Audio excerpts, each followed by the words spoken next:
Good, welcome ladies and gentlemen. What we want to do today is give you a nice and easy insight into the validation of cell inputs and into securing your sheets. So the first thing is open another of the files here again. Um, Whenever you enter something into a cell, it is not restricted, and that means if you have kind of your cells and your formula, which might be kind of easy calculation, it doesn't prevent anybody entering nonsense, which results in an error message of your calculation. So what we want to do is if we generate formulas, and mostly we will generate quite complicated formulas, we want to make sure that the people entering those cells are not doing any wrong enterings. So in my perspective, the idea is first of all to mark the cells that we want to make sure that people are entering information in, because telling the people, oh please only go to the cell O12 and O13 and enter something, don't go to O14 because there is the formula, doesn't work. So we want to make sure that they are only entered into the cell O12 and O13, and by default every cell has its formats, means the numbering format, the alignment, the font, the border, the filling, and the protection. And within the protection you find this nice looking option like locked. So basically every cell by default is locked, and that means if we want to unlock it, we need to make sure which cells we want to make unlock. So we mark those cells, we format and unlock them. The problem is that it didn't change anything, because locking and unlocking only works if the sheet is protected. And that means now if we go to the review part, we have here the protection of the sheet. And if we protect the sheet, we have the basic setting of protecting the sheet where we still can select locked cells and select the unlocked cells, but only in the unlocked cells we can interact. And we put a password in here, and please type the password because you can't read it, and if you mistype yourself and you copy and paste it into the next question, you have a really secure password. And now everything is locked. That means we can't enter anything in any of the cells anymore. And we really want to make sure nothing to be entered except those unlocked cells. And still the locked cells are updated. That means if you have any calculation, this is done properly. I would really recommend if you protect your sheets to think about the option of deselecting the locked cells, because that would change a little bit. Because if you do the selection like this, and then you put your password in again, you can't click on any of the other cells, including those cells with the formulas, but you can only click on the proper cells that are unlocked. And that's one of the reasons why the unlocked cells, or the cells where you expect the people to interact, should be marked by colors or anything else so that the people know where to go. Additionally, if you have kind of a cell where you expect the people to interact, it's still tricky, because even if you protect your sheet now, sorry,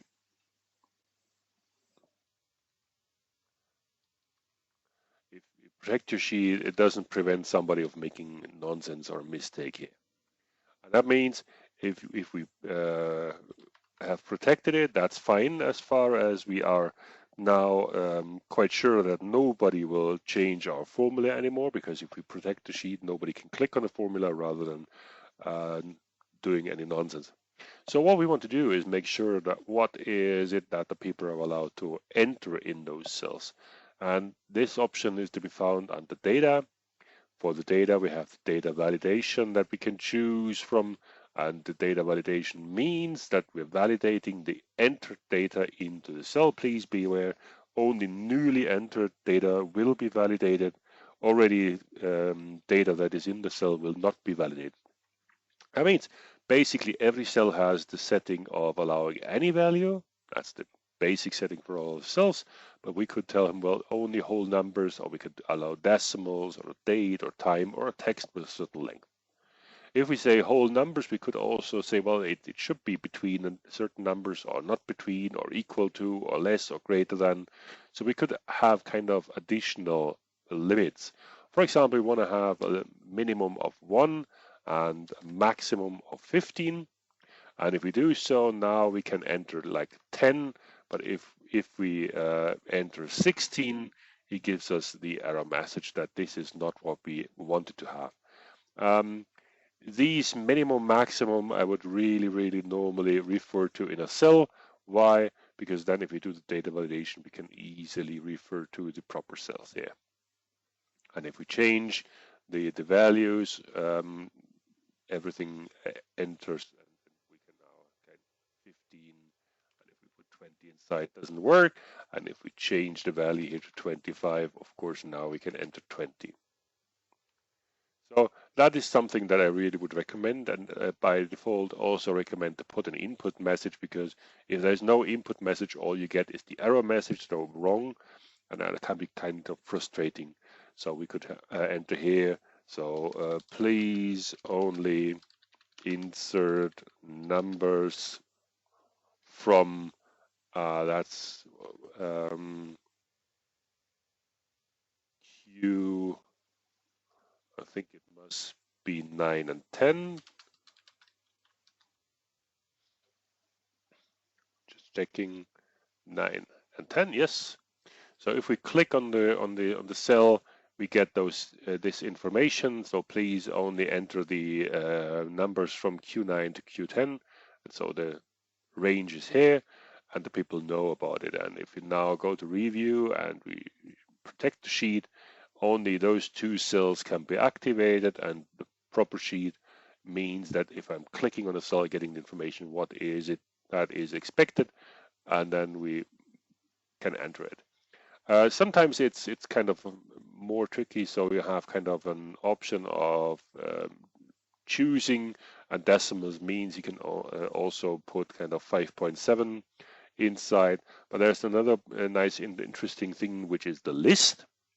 And for a list, we could specify like choose 5 and 7 and 10 and 25. So we can give him a selection, and by doing so, now there is a drop-down list where you can choose from the given informations. This can be done, of course, like 1, 2, 3, 4, 5, 6, 7, 8, 9. And now you could go for the data validation, tell him, well, what we want to have is only selections from this list. As you can see now, the value inside is at the moment 10. And that means I can choose from the list from the proper ones. I can still always type in, and if I'm typing in 20, he will tell me this is wrong. I can retry entering something, for example, 25. No.